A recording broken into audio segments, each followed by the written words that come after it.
Hi, I'm Eric, and today I want to give you a little rundown of what I do. I scan books to sell on Amazon using my KDC 200 scanner while listening to it in my headphones. What I'm listening for is a beep sound for a non-profitable book and a cha-ching for my profitable books. After I get a stack of profitable books, I will take my phone using my Amazon Seller Central app. I can go through and scan them using that to make sure my buy price works with my sell price.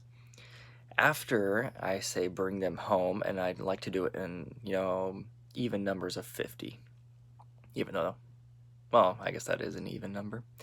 I will take them using a seller list to scan them in and then box them up and ship them to the fulfillment center that is listed on my Amazon account.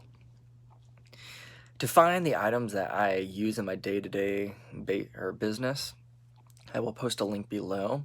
I will also post a link below to Jim Pickens' Bookseller 101.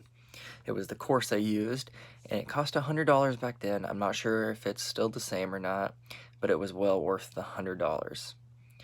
So please check both out, and if you have any more questions to what I do, please comment below.